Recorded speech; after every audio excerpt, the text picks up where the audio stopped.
샬롬. 우리 함께 옆에 있는 성도님들과 인사 한번 나눠볼까요? 샬롬. 예, 이 샬롬이란 뜻이 무엇인지 아십니까? 평강, 평안하십니까? 이렇게 묻는 거. 근데 이 인사는요, 세상 사람들은 할 수가 없습니다. 왜 그럴까요? 그리스도인에게만 한정되어 있는 인사입니다.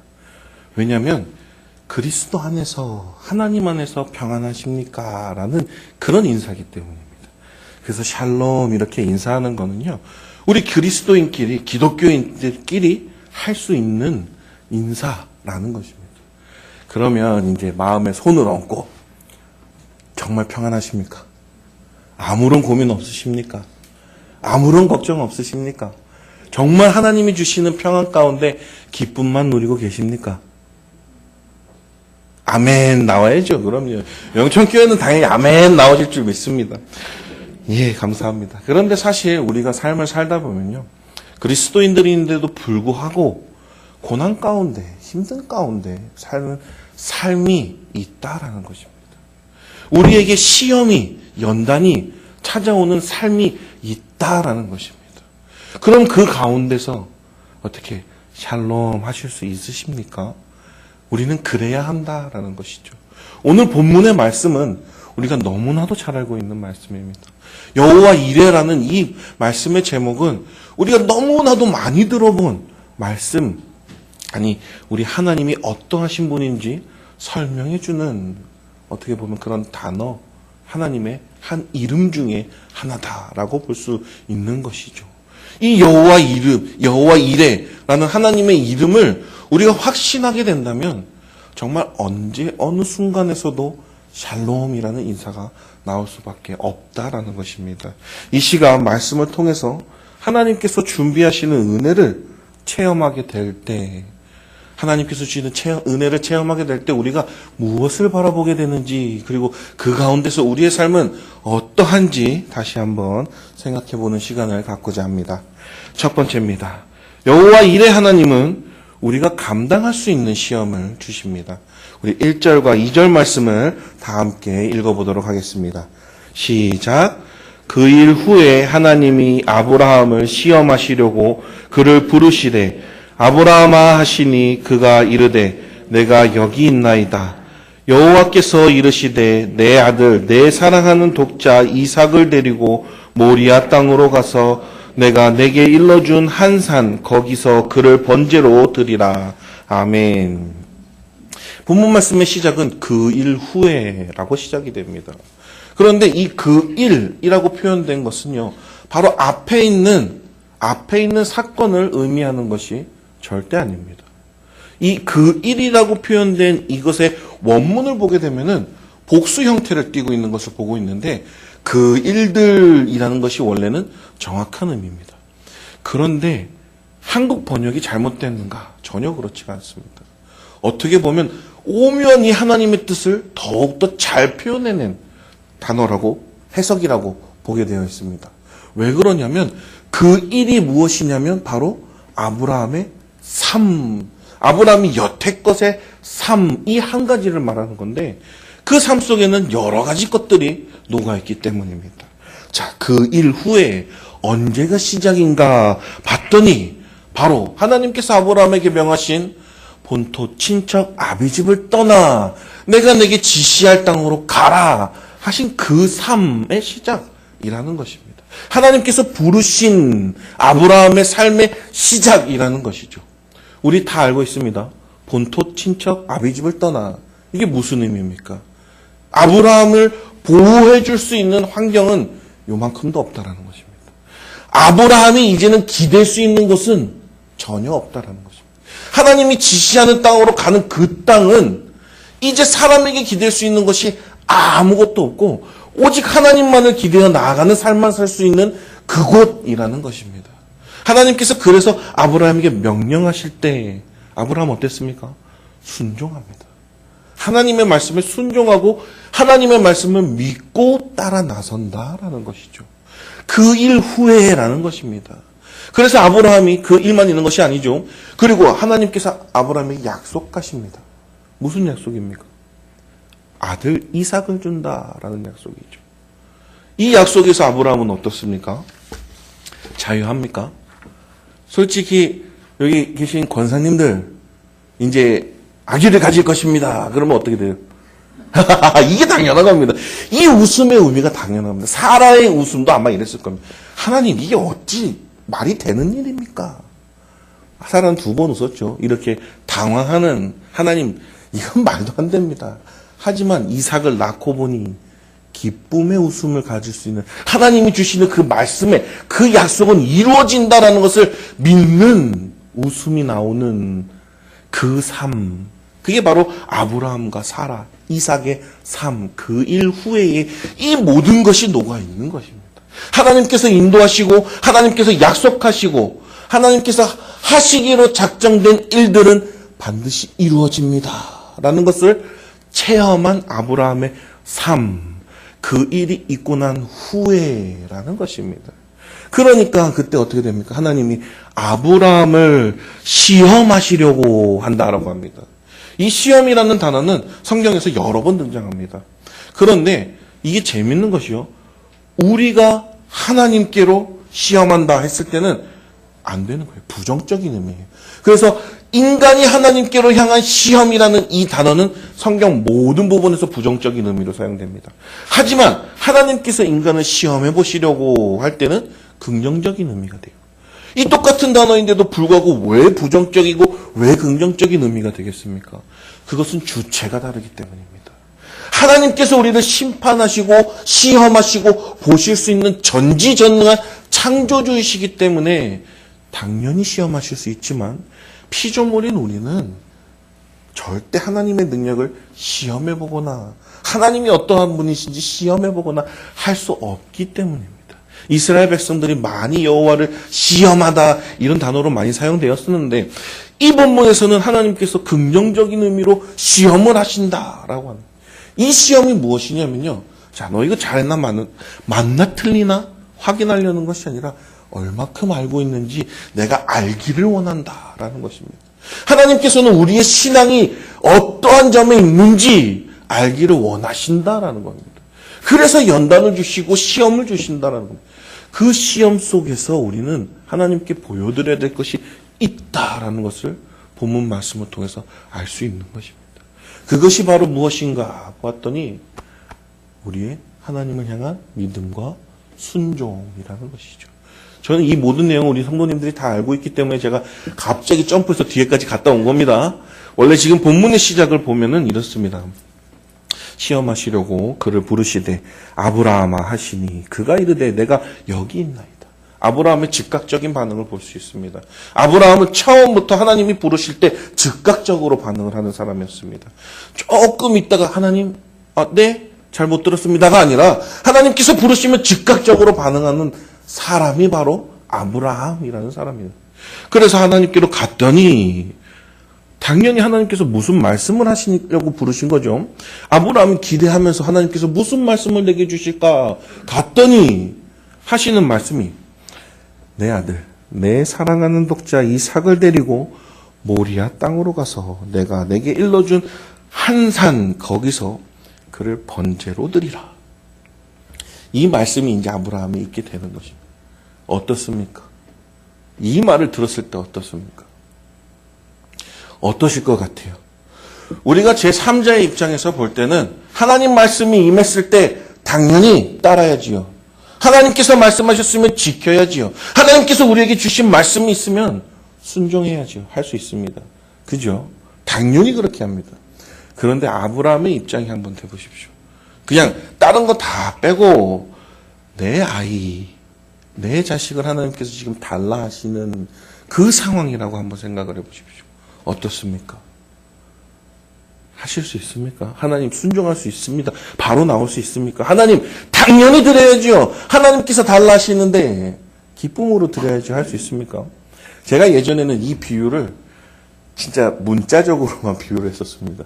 이 얘기를 왜 하냐면 이제 한 달 남짓 된 아들이 태어나고 나니까 이 말을 정말 이해를 많이 하겠더라고요. 그때도 이해를 충분히 하고 있다라고 생각을 했지만 이 마음이 제가 경험을 하고 보니 하나님께서 그 말씀을 아브라함에게 했었을 때 아브라함이 어떤 기분이었을지 200% 공감이 가더라고요. 너무 사랑스러운 아들입니다. 귀하게 얻은 아들입니다. 아브라함은 저보다 더 오랜 기간 동안 기다렸지만 저희는 2년 기다리고 정말 이 아들이 안 생겨서 막 전전긍긍하고 기도하면서 막 눈물 흘려서 하나님께서 주신 선물입니다. 어떻습니까? 아들을 딱 받았을 때 하나님이 나에게 주신 축복의 선물이구나. 이 기쁨이 너무 넘쳐나는데 갑자기 하나님이 바쳐라. 그럼 뭐래요? 하나님, 제 목숨을 차라리 드리겠습니다. 이 아들만은 안 됩니다. 하나님, 다른 거 다 달라 하시면 드리겠지만 이 아들은 안 됩니다. 너무나도 소중한 아들. 이게 솔직히 우리들의 기본적인 마음이다라는 것입니다. 이게 우리의 현실일 수밖에 없다라는 겁니다. 그런데 하나님께서는 이렇게 아브라함에게 명령하실 때 재밌는 것이 아브라함은 그 말씀에 즉각 순종하는 것을 볼 수 있다라는 겁니다. 어떻게 그럴 수 있습니까? 아브라함이 이삭을 사랑하지 않았습니까? 저는 2년 기다리는데도 발이 동동 굴렀는데 정말 오랜 기간 동안 기다렸다가 얻은 독자, 장자, 이삭, 축복의 근원인 이삭을 하나님께서 바치라 하실 때 아브라함이 아무런 감정 없이 쉽게 하나님 받으시옵소서 할 수 있었겠습니까? 정말 심정이 찢어집니다.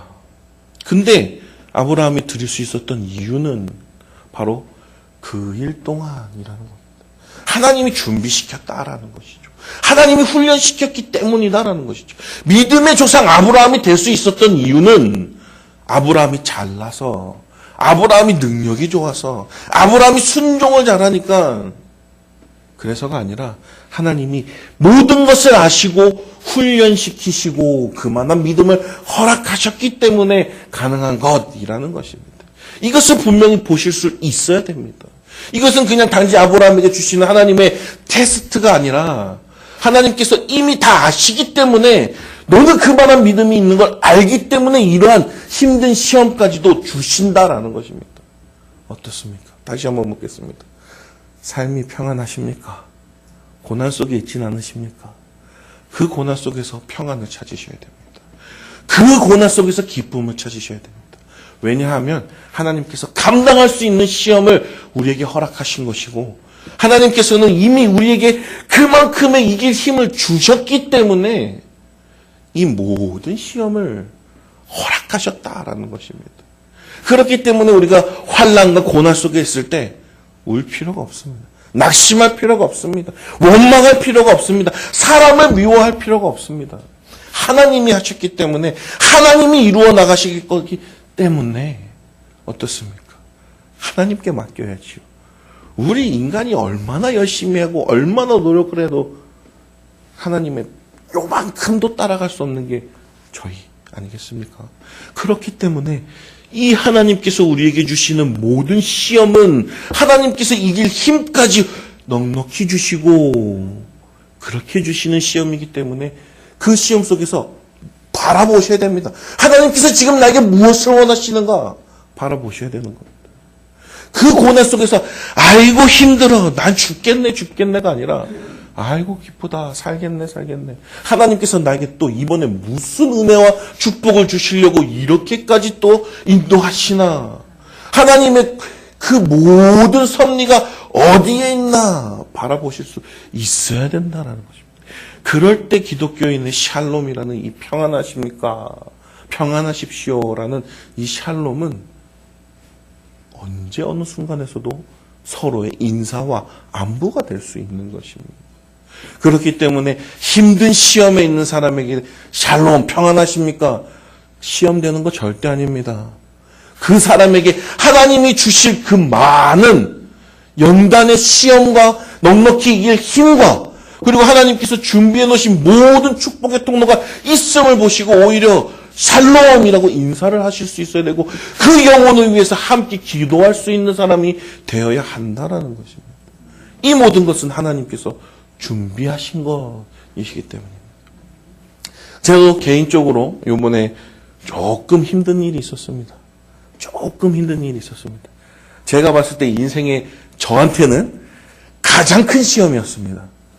사람에게 시험을 받고 목사님에게 시험을 받고 목사님 아닙니다. 예. 우리 또 여러 목사님들이 있죠. 시험을 받고 상처를 받는데 아니 어떻게 이럴 수 있습니까? 세상 사람도 안 합니다. 세상 사람도 그렇게 안 합니다. 근데 어떻게 목사님이 그럴 수 있습니까? 제가 세상적인 인간적인 눈으로만 보면 이렇게 불평불만만 해야 되는 겁니다. 그런데 전혀 그럴 필요가 없더라고요. 전혀 그렇게 생각할 것이 없더라고요. 하나님께서 하시는 일이고 하나님께서 계획하시고 인도하시는 일이고 그리고 가장 감사한 거 보기만 해도 입이 이만큼 찢어지는 아들이 있지 않습니까? 너무 힘든데도 이 아들 얼굴만 쳐다보고 있으면은 하나님 감사합니다. 정말 신기합니다. 하나님이 제가 연약한 것도 아시고 전 눈물이 좀 많은 사람입니다. 제가 연약한 거 아시고 힘들어하는 거 아시고 못 이길 거 아시고 지금이다. 그토록 기다리던 아들이다. 그러니까 정말 힘든 그 시간이 눈물은 당연히 나죠. 하지만 하나님의 기쁨과 하나님의 은혜로 이겨낼 수 있다라는 것입니다. 우리가 고통 속에 있을 때 힘든 것만 보지 마십시오. 하나님이 더하시는 축복과 하나님이 능히 이길 수 있는 능력을 더하시는 것을 바라보실 수 있으셔야 합니다.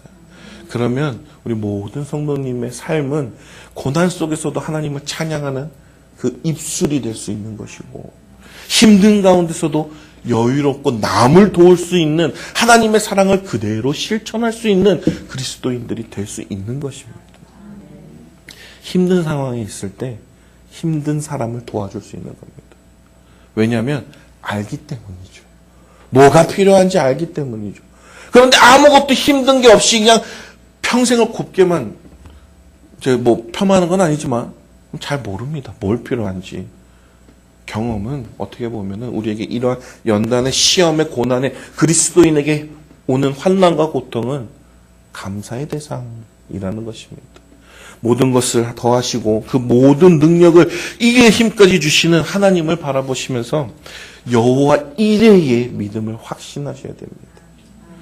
여호와 이레의 그 신앙을 확신하시면서 모든 시험 또한 이기실 힘까지 주시는 하나님을 바라보시면서 환난 가운데 시험 가운데 정말 주님의 평안을 느끼시는 성도님들의 삶이 되기를 소원합니다. 두 번째입니다. 여호와 이레의 하나님을 믿는 믿음은 순종으로 나타나야 됩니다. 우리 3절에서 10절까지의 말씀인데요. 제가 좀 기니까 교독을 하고 함께 마지막 절만 읽도록 하겠습니다. 아브라함이 아침에 일찍 일어나 나귀의 안장을 지우고 두 종과 그의 아들 이삭을 데리고 번지에 쓸 나무를 쪼개어 가지고 떠나 하나님이 자기에게 일러주신 곳으로 가더니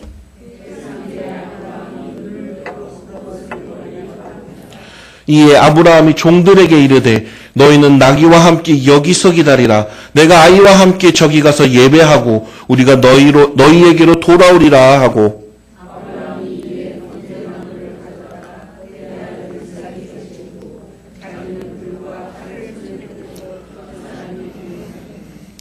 이삭이 그 아버지 아브라함에게 말하여 이르되 내 아버지여 하니 그가 이르되 내 아들아 내가 여기 있노라. 이삭이 이르되 불과 나무는 있거니와 번지할 어린 양은 어디 있나이까.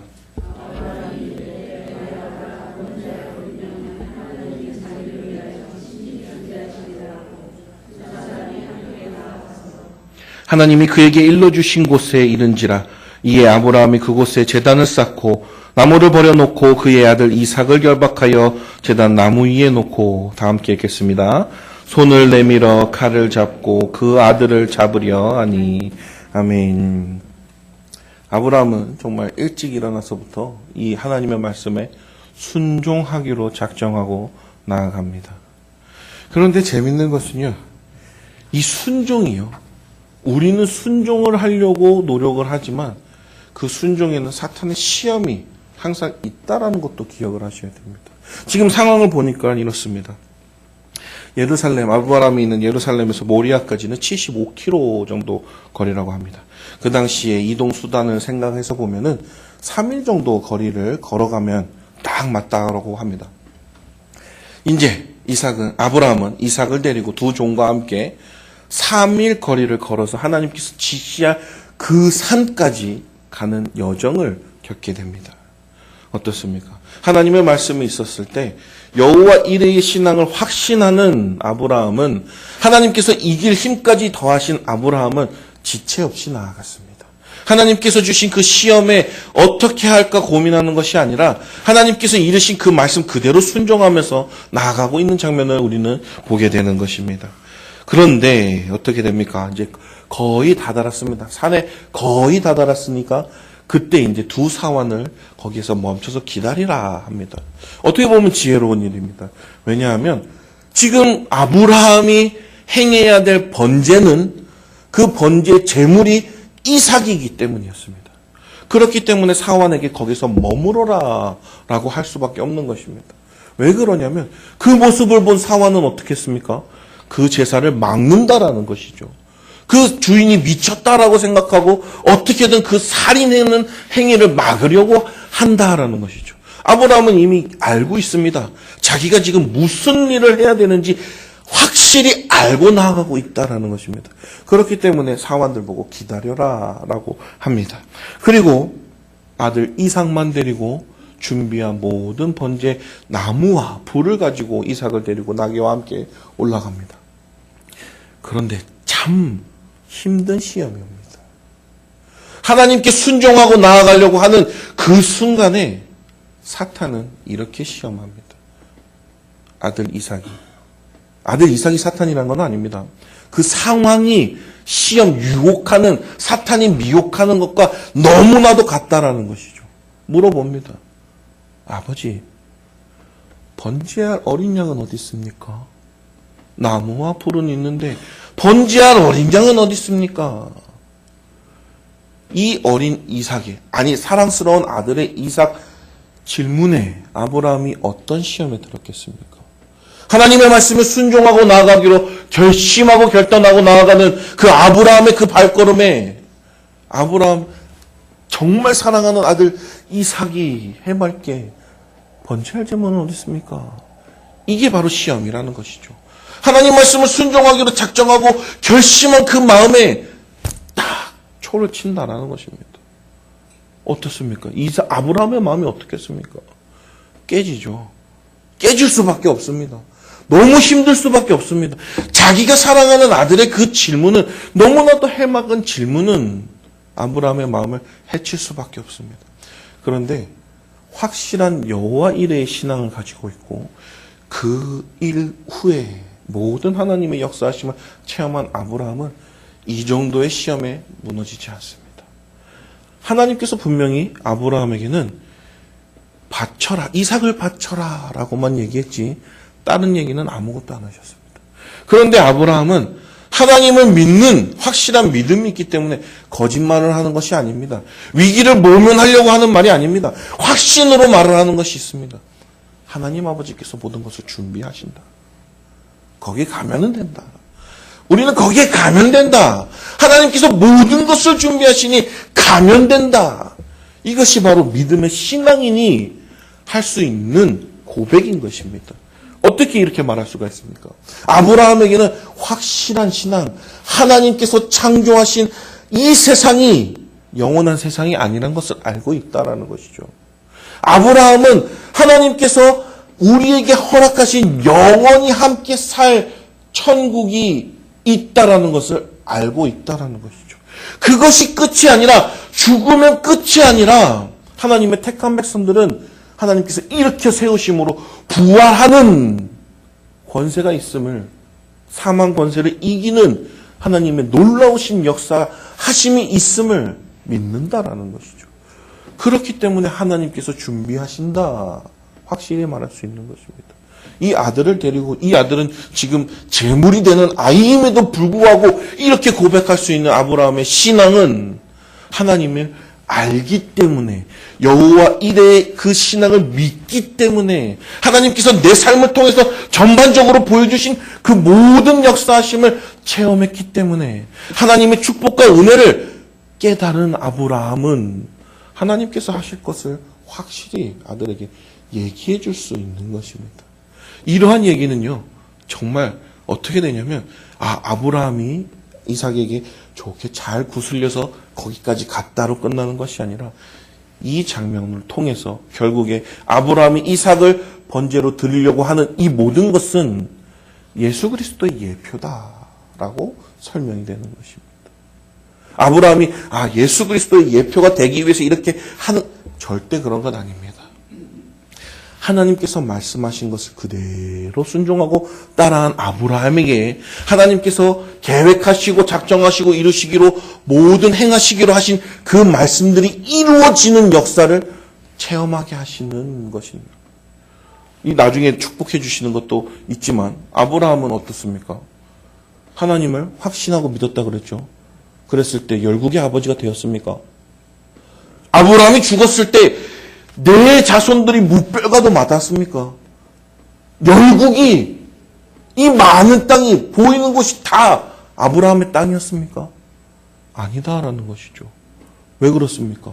하나님이 분명히 약속하셨는데 아브라함에게 주시기로 말씀하셨는데 아니었다라는 것이죠.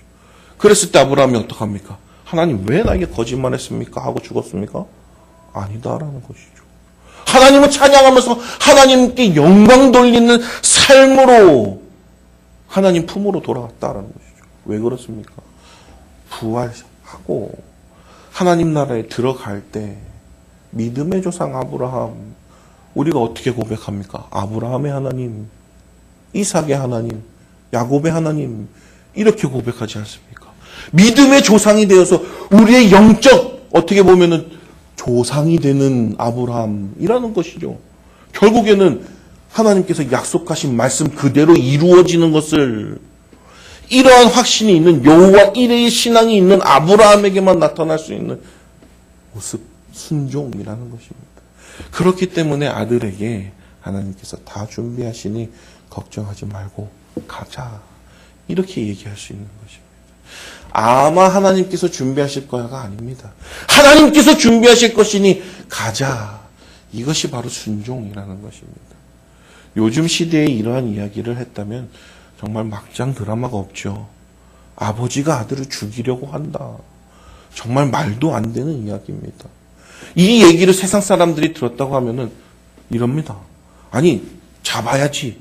살인자인데 이렇게 됩니다. 그런데 우리는 이 말씀을 보고 무엇을 바라보게 됩니다.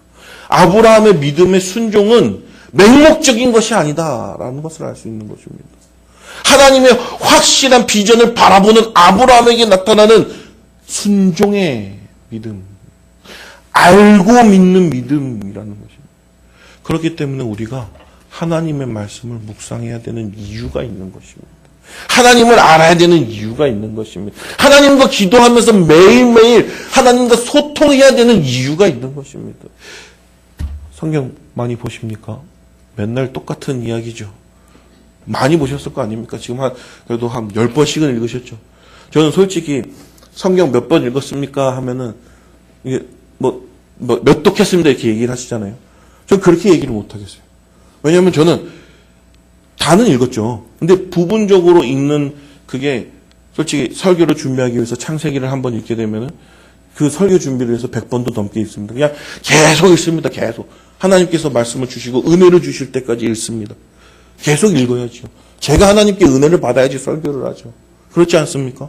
하나님이 은혜 주실 때까지 읽고 또 읽다 보니까는 하나님 결국엔 주시는 그 은혜를 받아서 설교를 하지 않습니까? 우리 성도님들도 그 삶이 하나님 말씀을 읽고 또 읽고 하나님이 무슨 말을 하시는지 파다 보면은 하나님께서 우리에게 주시는 말씀을 체험하게 된다는 거예요.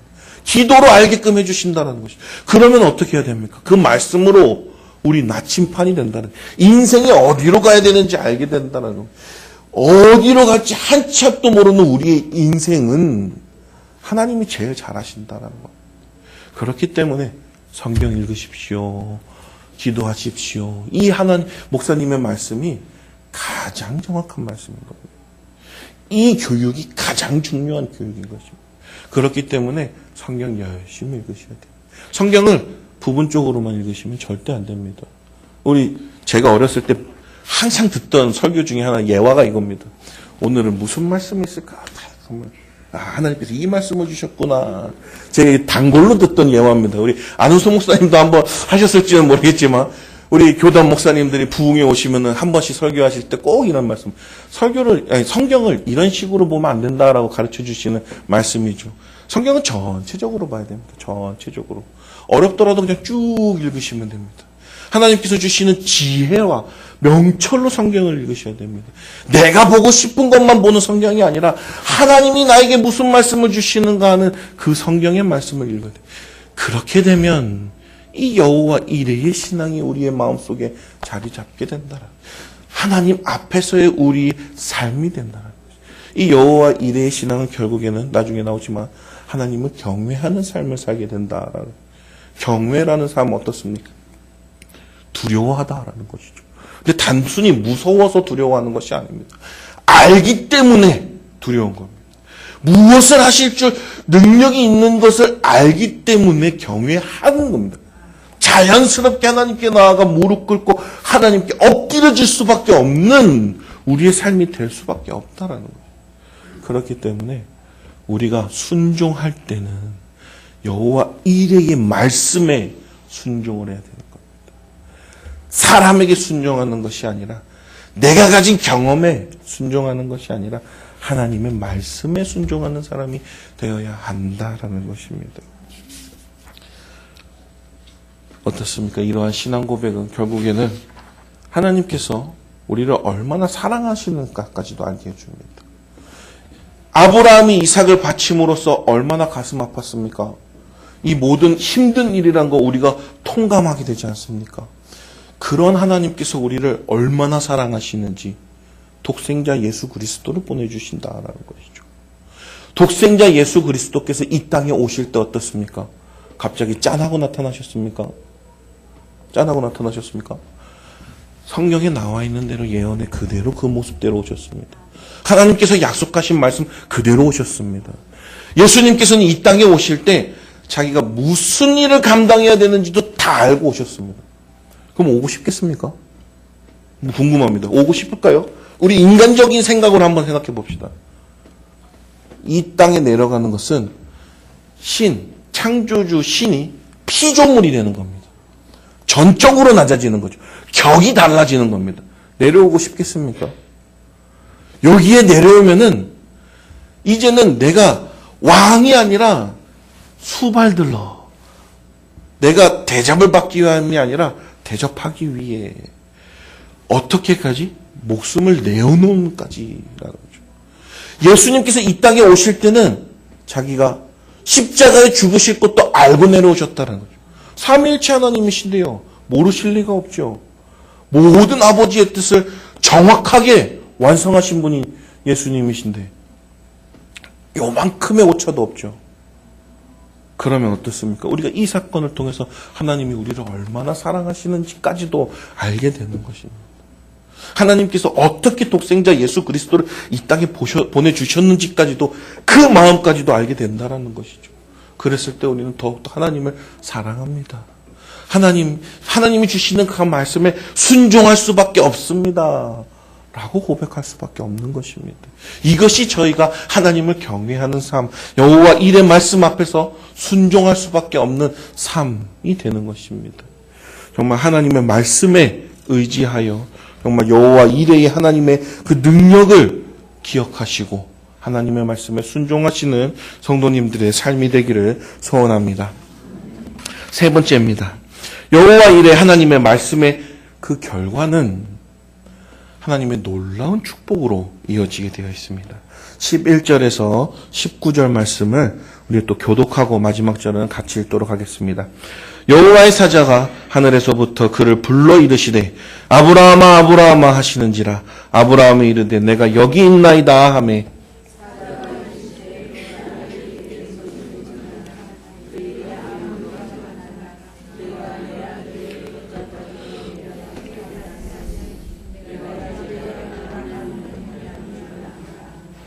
아브라함이 눈을 들어 살펴본즉 한 순양이 뒤에 있는데 뿔이 수풀에 걸려 있는지라 아브라함이 가서 그 순양을 가져다가 아들 대신하여 번제로 드렸더라.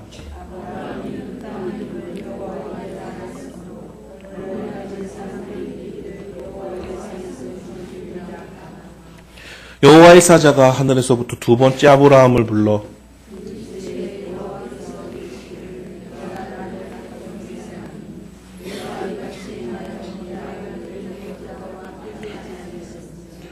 내가 내게 큰 복을 주고 내 씨가 크게 번성하여 하늘의 별과 같고 바다의 모래와 같게 하리니 내 씨가 그 대적의 성문을 차지하리라.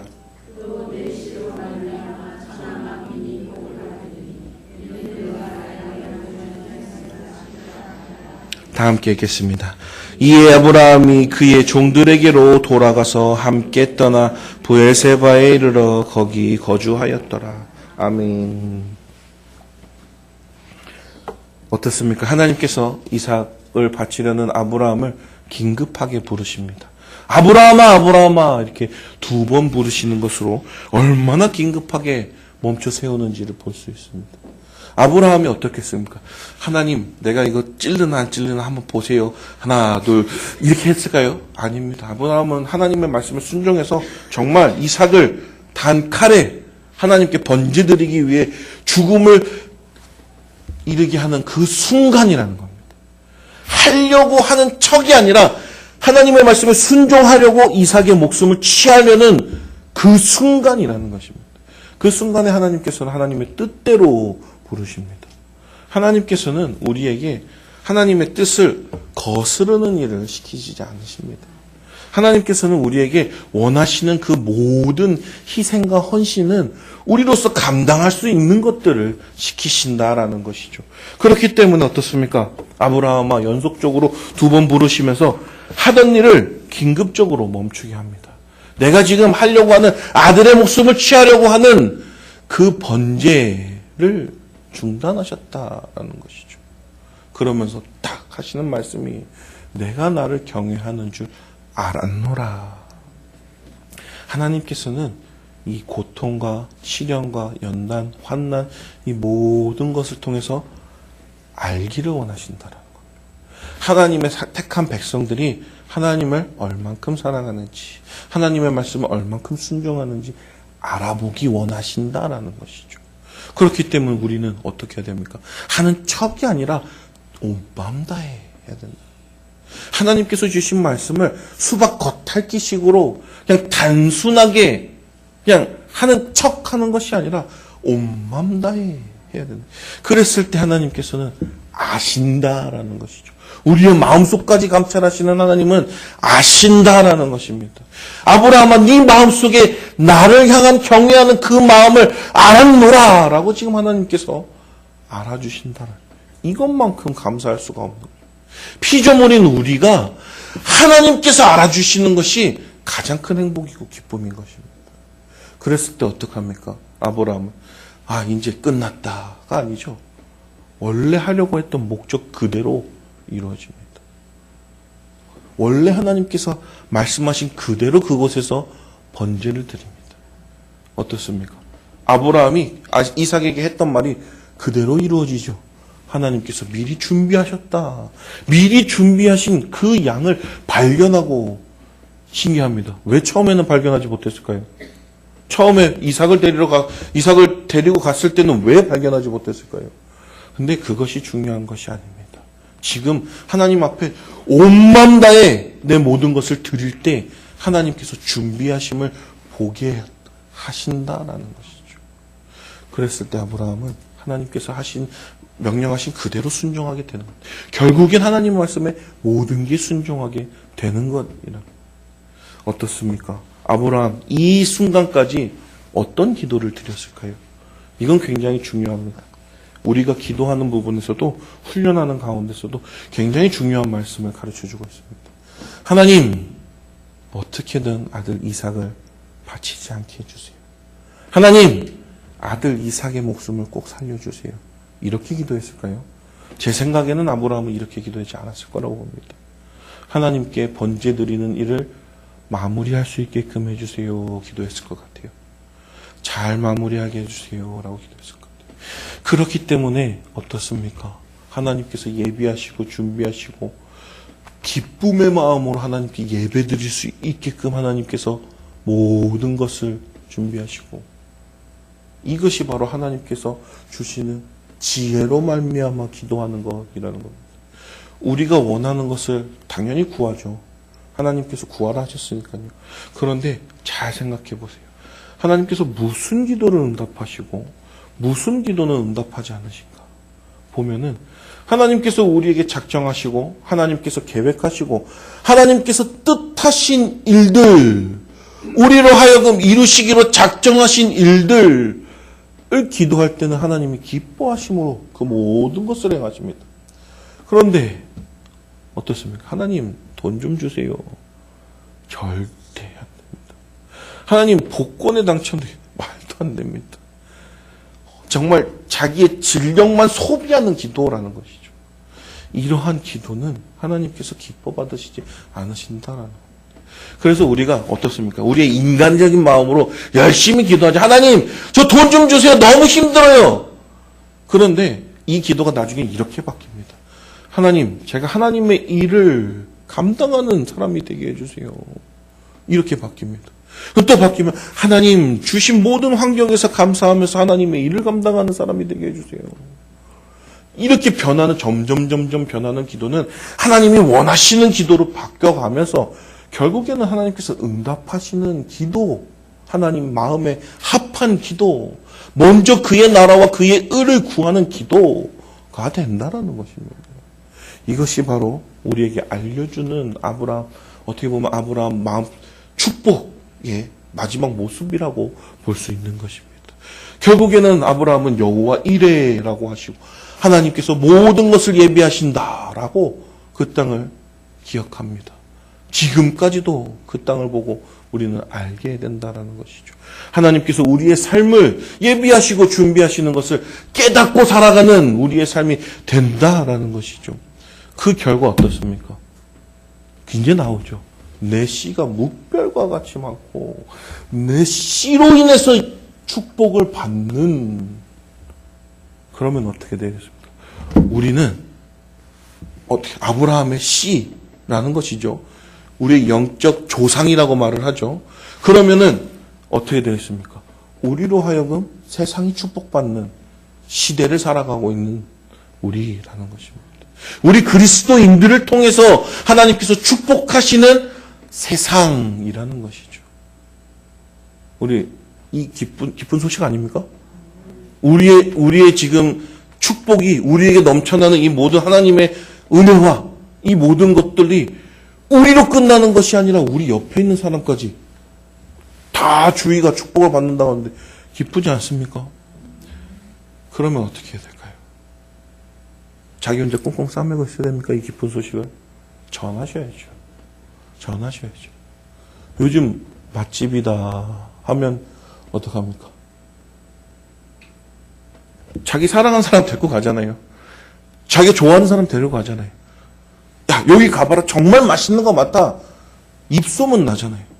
그런데 하나님의 사랑을, 축복을 마음껏 받고 있는 우리 왜 소문 안 내십니까?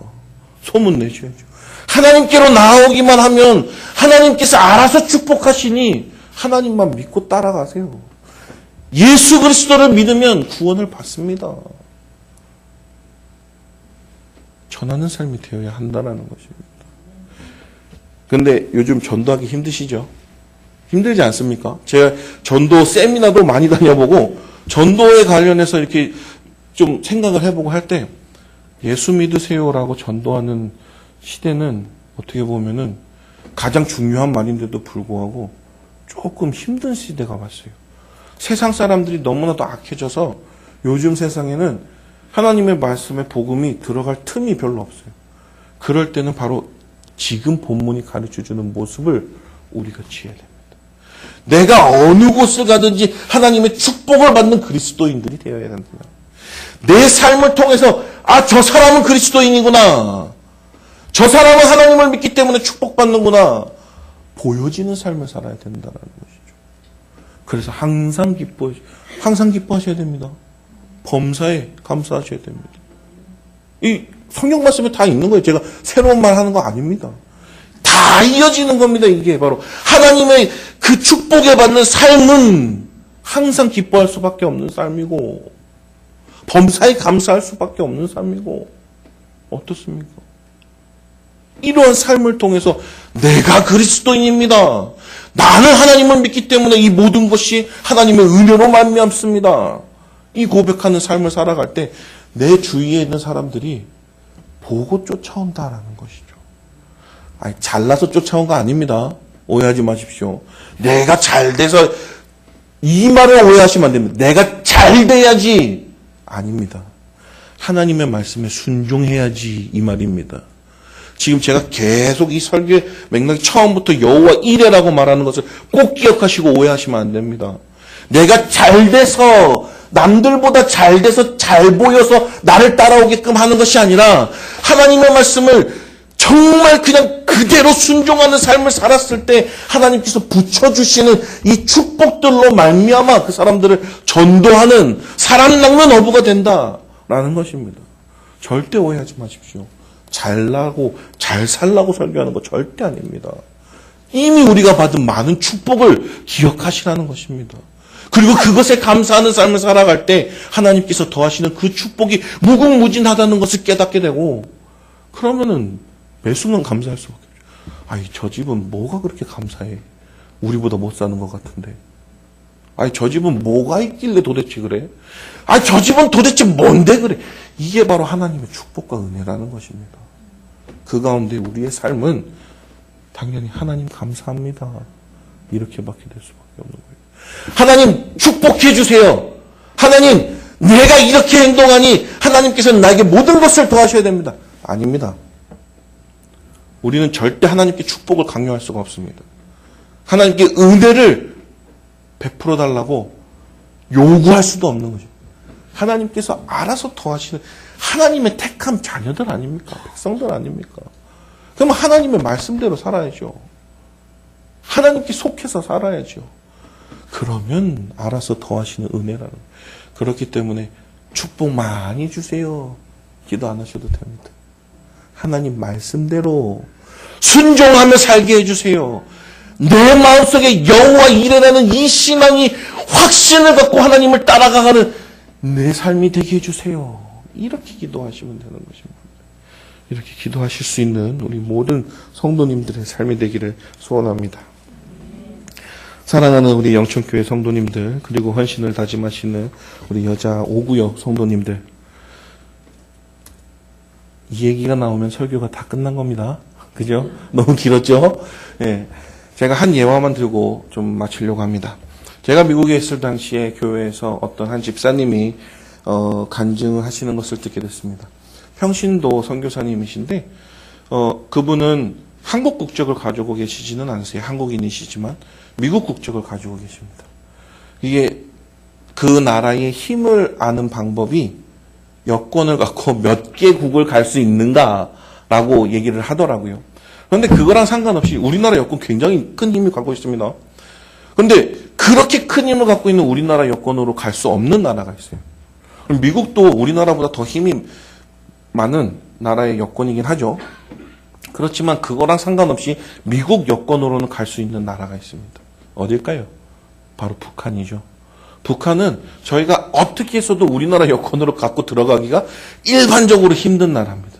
그런데 미국 국적을 갖고 있는 이 평신도 선교사님은 정말 너무나도 북한에 대한 선교의 비전을 크게 갖고 계셔서 늘 기도하다가 하는 사업으로 인해서 북한을 방문할 수 있는 기회를 드디어 얻었다고 합니다. 그래서 이제 그때부터 매달리면서 기도를 했다고 합니다. 하나님, 제가 북한에 가서 하나님을 믿는 그 하나님의 백성들에게 도움을 주고 하나님 선교할 수 있는 그런 기회를 주세요, 기도를 했답니다. 이런 기도는 쭉 이어졌다고 하죠. 그리고 당일날이 됐습니다. 북한에 갔습니다. 북한에도 이제 외국인들이 가면 호텔이 큰 게 있다고 합니다. 우리나라처럼 벨보이도 있고 똑같은 시스템이 돌아간다고 합니다. 그런데 그렇게 기도하던 하나님이 신호를 주셨다라고 하더라고요. 어떤 신호를 주냐면 벨보이가 딱 십자가를 그리고 가더래요. 그래서 이 친구는 기독교인이구나. 거기서 만약에 조금이라도 수상한 행동을 하게 되면은 그 외국인을 상대로 하는 벨보이라든지 그런 직종의 사람들은 바로 일을 못하게 됩니다.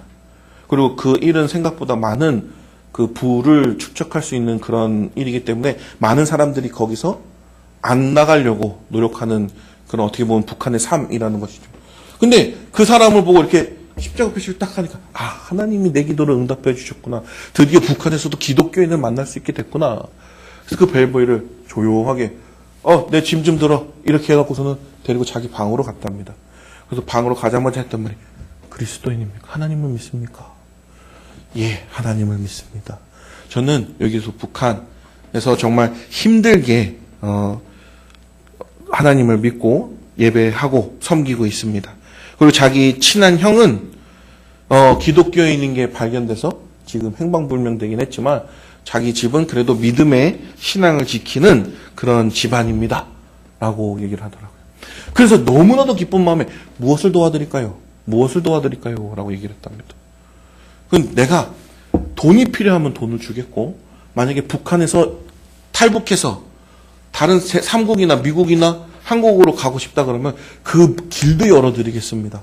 그러니까 지금 필요한 것을 나에게 다 말씀하십시오. 그랬더니만은 갑자기 이만한 봉투를 하나 탁 주더랍니다. 아니 내가 필요하면 모든 걸 주겠다는데 갑자기 돈 봉투겠죠? 이만한 돈 봉투를 탁 주더랍니다. 이게 무엇입니까? 라고 물어봤더니 제가 성경 말씀을 접하고 신앙 생활을 하고 하나님을 믿고 예배를 하는 가운데 11조를 드려야 된다라는 것을 봤는데 여기는 교회가 없어서 11조를 드릴 곳이 없습니다. 제발 제 11조를 받아주세요. 저는 이것만 있으면 됩니다. 11조를 받아주세요. 하고 나갔답니다. 그 순간 그 평신도 선교사는 어마어마한 충격을 받았다고 합니다. 나는 뭔가 해주러 갔는데 그들에게 정말로 필요한 것은 이런 거였던 거예요. 하나님께서 오히려 나에게 이곳을 통해서 그 사람이 진짜로 필요했던 것을 이룰 수 있게끔 준비하신 거구나. 정말 눈물 흘려가면서 그 11조를 가지고 더욱더 북한 선교와 많은 일을 하게끔 노력을 했다고 합니다. 이렇습니다. 우리의 생각으로는 하나님께서 이렇게 하실 것입니다. 하지만 하나님께서 진짜 세워놓고 원하시고 이루시고 하시는 계획은 우리로서는 생각조차 상상조차 할 수 없는 것입니다. 하나님께서 세우신 이 계획을 통해서 그 북한 청년이 11조 생활을 할 수 있게끔 된 엄청난 감사한 이야기를 전하면서 저는 하나님께서 저를 사용하실 때 이렇게만 사용하실 줄 알았는데 하나님께서 나를 사용하시는 이러한 모든 일들을 바라보니 정말 나는 아무것도 아닌 것을 깨달았습니다. 고백을 하더라고요. 그러면서 그 선교사님도 여호와 이레라는 얘기를 하시면서 모든 것은 하나님께서 준비하시니 순종하고 가라. 그러면서 북한 선교에 대해서 권면을 하셨는데 저는 아쉽게도 미국 국적이 아니다 보니까 얘기만 듣고 기도만 하게 되었습니다. 하나님께서는 우리의 필요한 것을 아신다라는 것입니다. 우리가 가장 필요한 것을 제일 잘 아시는 분이 하나님이세요. 그렇기 때문에 내 쓸 건 미리 하시고 다 준비하십니다. 내가 뭐가 필요한지 하나님은 우리보다도 더 잘 알고 계세요. 우리 내일 일은 난 몰라요. 맞잖아요. 아니 1시간 뒤의 일도 몰라요. 그런데 하나님은 다 아신다는. 그렇기 때문에 하나님께 맡기고 하나님께서 인도해 주시는 대로 준비해 주시는 대로 순종하고 따라가는 그 삶을 살아갈 때 얼마나 평안합니까? 얼마나 기쁩니까? 아무런 걱정 없는 삶을 살 수 있게 된다라는 것입니다. 그리고 그 삶을 통해서 우리가 가장 중심으로 바라봐야 될 것은 하나님의 크신 사랑이라는 것이죠. 하나님의 사랑 표현, 제가 아까도 얘기했죠. 하나님의 사랑의 최고의 표현이 무엇입니까? 예수 그리스도 이렇게 나와야 됩니다. 사랑의 표현, 이 하나님의 사랑이 이 땅에서 온전히 이루어진 것의 표현은 예수 그리스도라는 거예요. 그것이 바로 복음입니다. 그것이 바로 우리의 유일한 구원의 길인 것입니다. 하나님께서는 우리를 이만큼 사랑하셔서 모든 것을 준비하시고 모든 것을 계획하시고 모든 것을 인도하신다라는 거죠. 독생자 예수님까지 주시기까지라는 거죠. 그렇기 때문에 이 세상은 하나님만 믿고 따라가면 됩니다. 예수 그리스도께서 우리에게 보여주신 그 발자취를 따라가면 되는 것입니다. 예수 그리스도의 그 십자가를 믿고 구원받는 그 길만이 우리에게 유일한 길임을 깨닫고 인생 속에서 무엇이 중요합니까? 순간 사라질 것이요 영원한 삶의 것을 추구하셔야 됩니다. 하나님의 나라의 그 영원한 삶을 기억하시면서 하나님께서 베푸시고 준비하시고 인도하시는 모든 축복을 누리시는 우리 모든 성도님들의 삶이 되기를 소원합니다.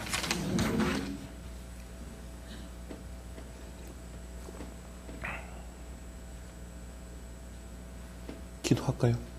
예. 제가 오후 예배, 여기는 어떻게 진행되는지 몰라서 사실 저희가 이렇게 예배를 드리고 나면은 결단의 기도를 하게 되어 있습니다. 그래서 하나님 오늘 주신 말씀을 생각해 볼 때 정말 하나님 우리가 하나님께서 모든 것 하시는 것을 믿습니다.